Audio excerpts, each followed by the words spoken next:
नमस्कार, M of learning में आपका एक बार फिर स्वागत है। आज की वीडियो का टॉपिक है यमक अलंकार। मैं इसकी परिभाषा, उदाहरण, स्पष्टीकरण सहित आपको समझाने वाली हूं कि ये क्या है। अगर आप मेरे साथ नए जुड़ रहे हैं तो सब्सक्राइब कीजिए मेरा चैनल और बेल आइकन पर क्लिक कर दीजिए, जिससे कि हर वीडियो आपके पास सबसे पहले पहुंच सके। अब है यमक अलंकार की परिभाषा। जब किसी एक शब्द की आवृत्ति एक से अधिक बार होती है, यानी कोई शब्द एक से अधिक बार आता है, लेकिन उन शब्दों के अर्थ जो होते हैं वह अलग अलग होते हैं, वहां पर क्या होता है? यमक अलंकार होता है। हम इसको और भी आसान तरीके से इस प्रकार समझ सकते हैं। ये देखिए, जब कोई एक शब्द है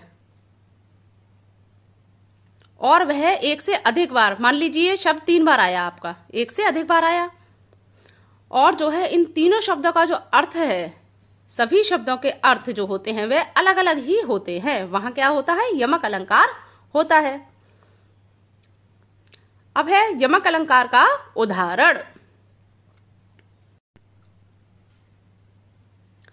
कनक कनक ते सौगुनी मादकता अधिकाए, या खाए बौराए जग बा पाए बौराए। अब हम इन पंक्तियों का आपको स्पष्टीकरण बताते हैं कि कहां पर आपका यमक अलंकार है। यहां पर पहला जो कनक है उसका अर्थ होता है धतूरा, और दूसरा जो कनक है उसका अर्थ होता है स्वर्ण, यानी कि सोना। तो यहां पर अलग अलग शब्द आए हैं और अलग अलग ही उनके अर्थ हैं, इसीलिए यहां पर क्या हुआ? आपका यमक अलंकार होता है। पंक्तियों में बताया गया है कि पहले कनक यानी धतूरे को खाकर के लोग पागल होते थे, बौरा जाते थे, जबकि दूसरा कनक यानी कि स्वर्ण के तो मिल जाने पर ही लोग बौरा जाते हैं।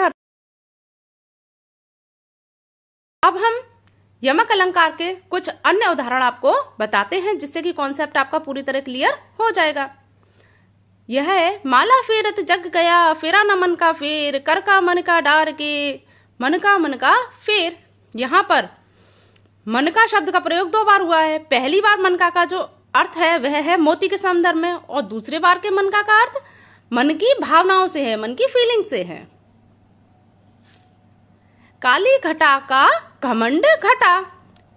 ऊपर दिए गए पंक्तियों में जो है घटा शब्द आपका 2 बार आया है। यहाँ पर पहली बार जो घटा है वह बादल के काले रंग की ओर संकेत करता है, और दूसरी बार का जो घटा है वह बादलों के कम होने की ओर संकेत करता है, यानी कि बादलों का रंग अब कम हो चुका है, उसका घमंड अब कम हो चुका है। अगला है आपका 3 बेर खाती थी वह 3 बेर खाती है।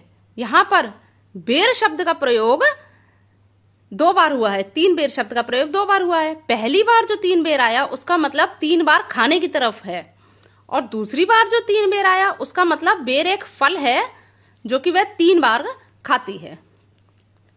तो इस तरीके से आपके ये सभी उदाहरण थे जिनमें कि शब्दों की आवृत्ति हुई थी और उनके अर्थ भी जो थे वह अलग अलग थे, इसीलिए यहां पर यमक अलंकार था। आशा है आपको समझ में आ गया होगा कॉन्सेप्ट।